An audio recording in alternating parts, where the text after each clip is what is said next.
Today, I'm excited to show you how to make an apron for holding your clothespins. Welcome back to Historically Inspired Adventures.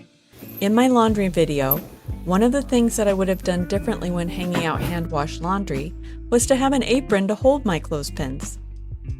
I will be using this lovely blue and white ticking fabric. It's a sturdy, lightweight material, perfect for utility wear. I'm working with the 1920s clothespin apron pattern from the company Decades of Style for that charming vintage touch.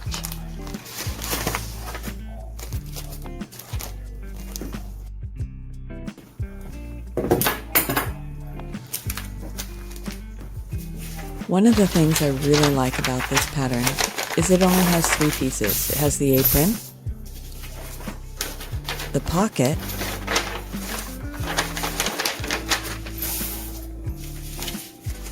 and the waistband. I'm starting with 4 yards of fabric today. To make it more manageable, I'm going to find out how much actual fabric I need, which is what I'm doing here. I'm laying the pattern pieces lengthwise to find out what's the longest piece, and the longest piece is the waistband.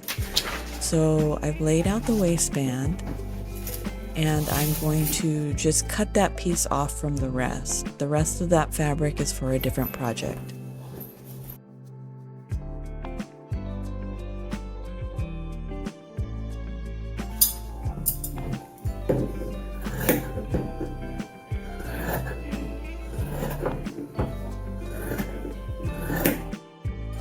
I only needed the waistband pattern to get me started. Then I can just fold over the fabric a little bit, and that becomes my new pattern or my new measuring line.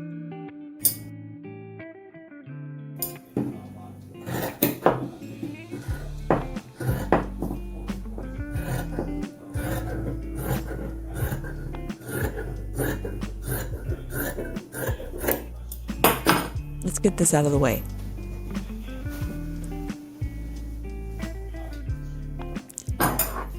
Now that we have just the fabric we need, we can get started laying out our pattern pieces.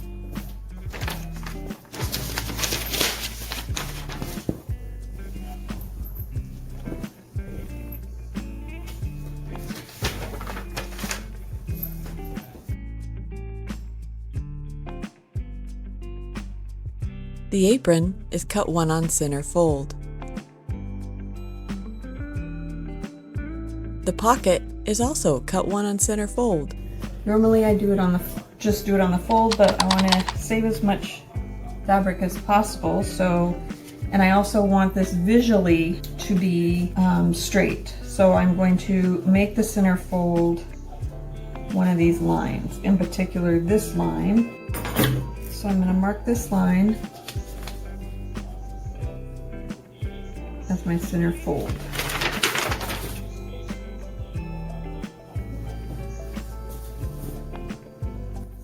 Once you've marked the line that you want to be your center, you need to fold the fabric along that line.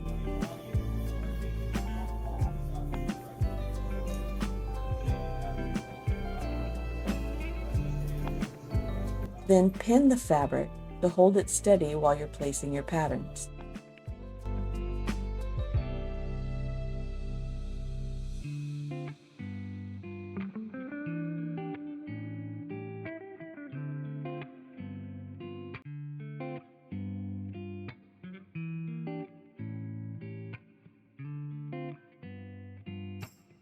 You'll place your pattern along your new center fold line, and then you can use the same pins that you used to stabilize that center fold to pin the pattern piece to the fabric. It'll be doing 2 jobs, holding the fabric on that center line and holding that center line stable.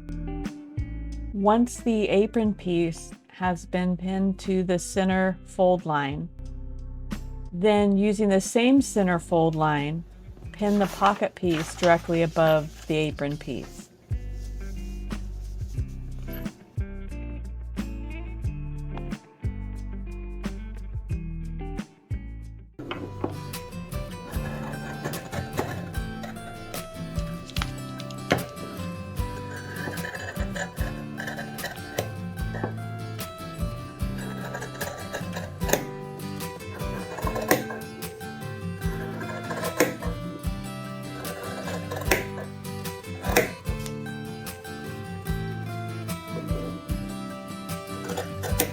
I love using these scissors. Not only are they a good pair of shears, but these were also my mother's sewing scissors.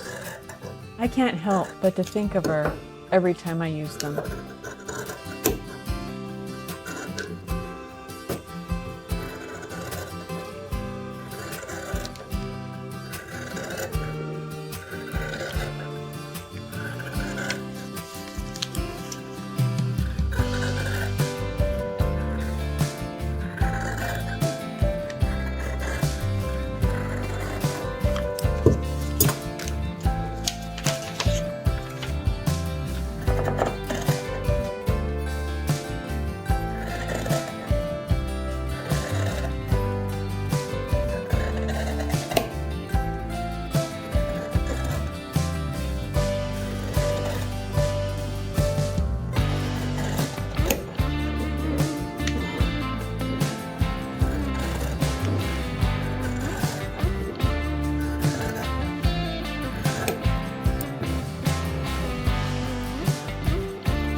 On the body of the apron, I had the stripes going vertically. On the waistband of the apron, I wanted the stripes to go horizontal. One, to prevent having to pattern match, and two, I just like the long clean lines of having it go side to side. To get a good straight line, I pinned the pattern to the selvage edge of the fabric, then folded the fabric over so that the fold line would be the other side of the pattern piece, opposite of the selvage edge. Once I cut through both pieces of fabric, then I cut along the straight fold to separate it into two pieces.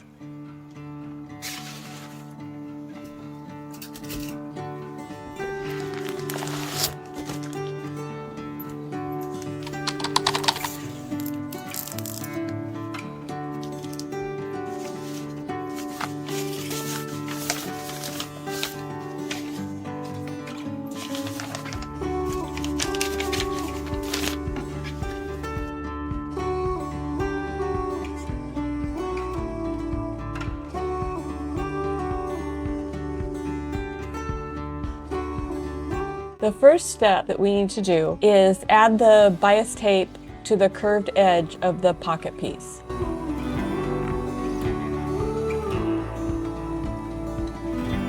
It's important to make sure that you get the fabric set all the way into the bias tape, and also that you don't pull the bias tape as you're pinning it. You want it to lay flat.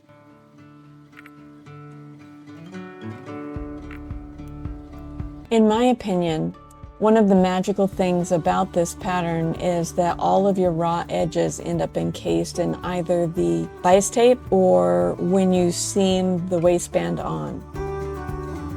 You end up with no raw edges that need to be fiddled with.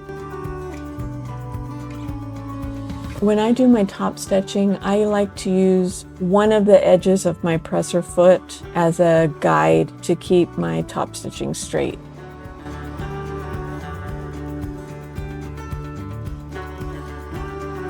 Okay, once the pockets are done, the next step is to put the front and the back parts together.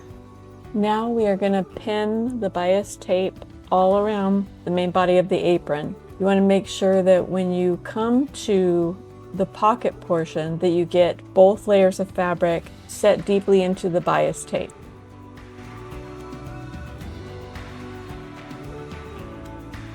It's going to get a little fiddly going around the corner because I want this to be a mitered corner.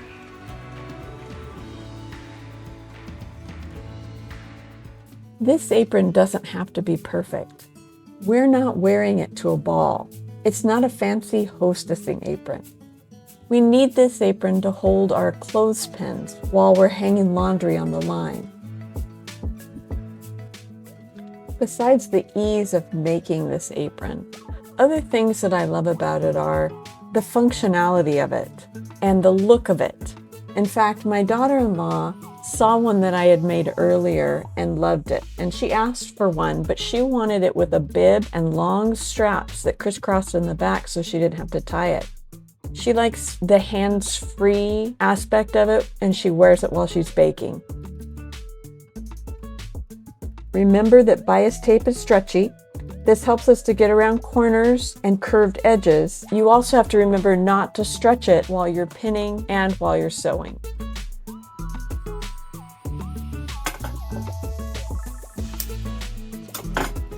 So I started here, and I started pinning, and I got to here. And this edge overlaps this edge. And then I pinned till I got to here. And again, this edge, the new edge, overlaps the old edge. So I started pinning on this edge.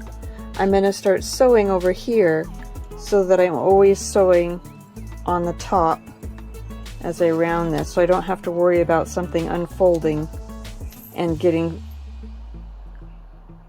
caught in a seam so that it's awkward. And then go for it.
Oh well, foo. At least we made it around the corner. We are out of bobbin thread.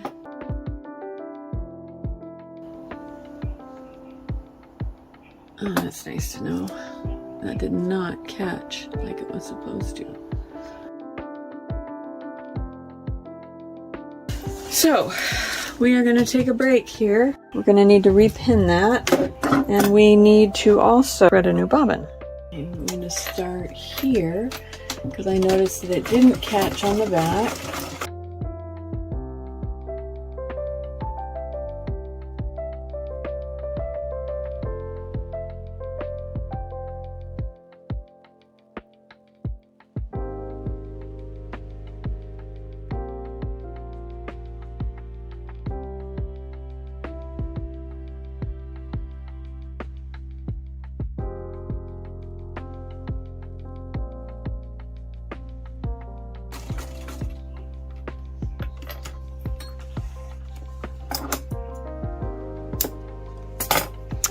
All right, now we want to sew in place this top part where I have it temporarily pinned.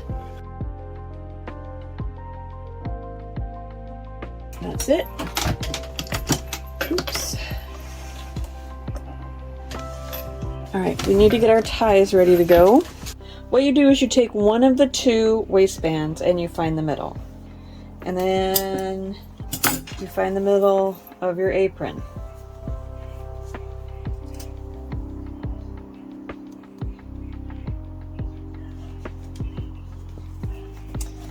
So it behooves you to read the instructions even if you've already made 4 of these. You match up the pins, you pin it in place.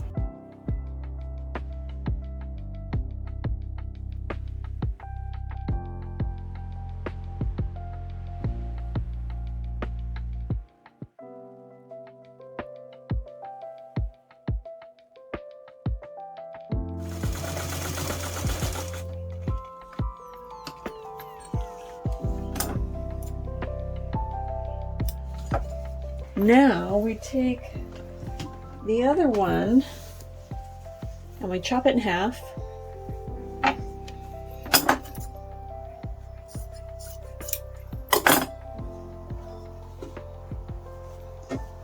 Then on the ends of our little ties, we are going to sew these to extend the ties to wrap around our back.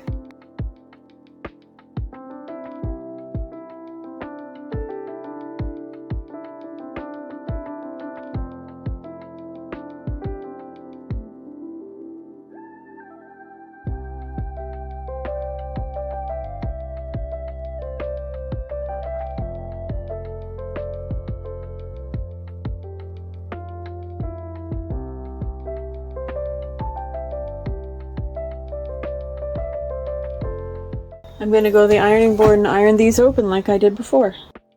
So this time the patterns are matched a little bit better than they were the last time. Still not perfect, but these are going to be tied behind us so we don't tear that much. Alright, the next step is to fold this in half this way with right sides together.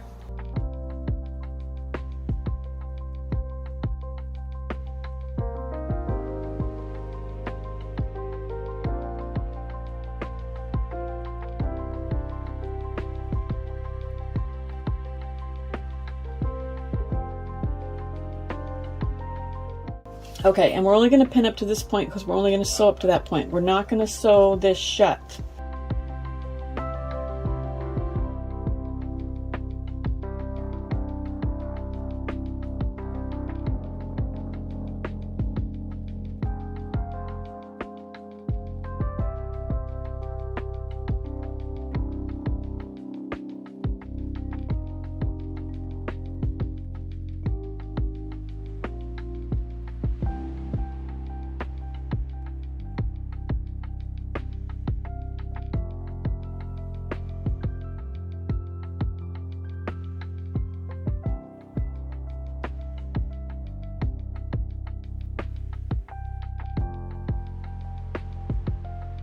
Okay, we're coming up on the apron. So right up to it, do a couple of back stitches. Make sure your needle's up.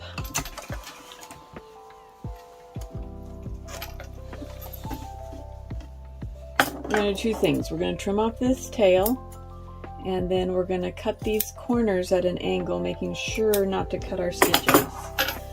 What that allows that to do is take the bulk out of those corners when we turn it.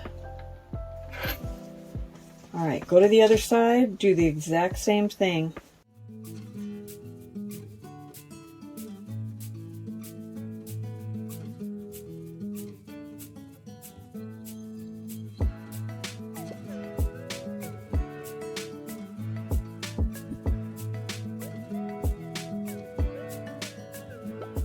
So, I don't know what sewists do that don't knit also. My favorite way to turn things, get my fingers wet, kind of get it started with my fingers and thumb, and then use a knitting needle, blunt end, doing the poking, to kind of roll this down.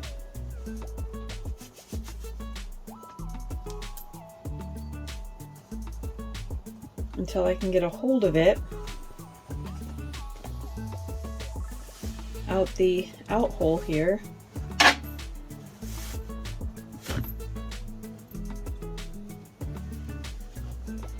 Then with the pointy end, we can go back in and carefully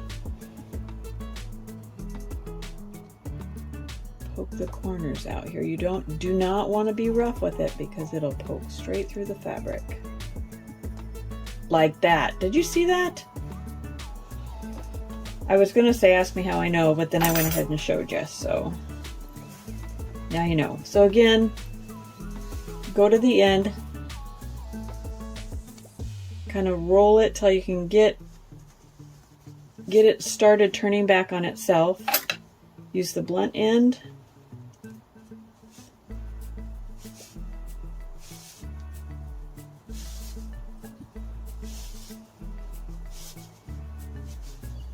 so you can get to the out hole. Pull it through. I have seen, I'm going to use the blunt end of this. It's just a rounded version. It's not a big flat end on a knitting needle. Maybe this, let's use this to poke the corners. Oh, they're not as sharp. I'll just try to be careful.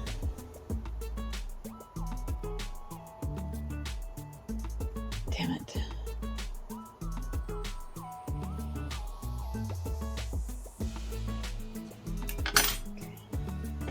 Okay. Now I'm gonna go and iron this flat because we're gonna get ready to do some top stitching. So I'll be back with you in a minute. I ironed this flat, and while I was ironing, I also ironed the seam allowance under and pinned the part that's still open. So this is still open, and we are going to top stitch this, which will close the waistband and finish the apron. When you're top stitching, I highly recommend that you do it from the front side of your garment, unlike what I just did. It's much easier to see that you're sewing where you want to sew if you're doing it from the front side.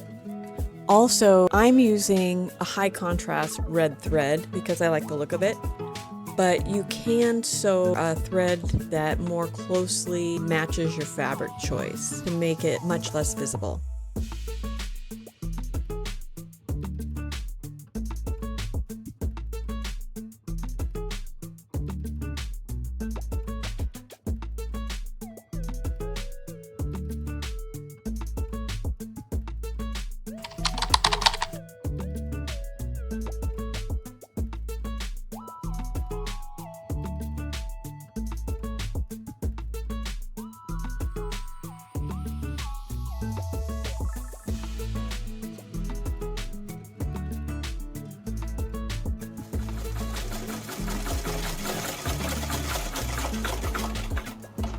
There we are, done. I think I have about an inch worth of overlap stitches.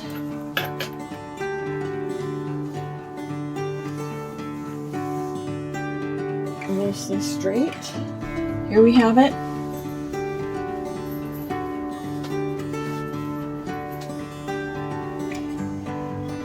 All done.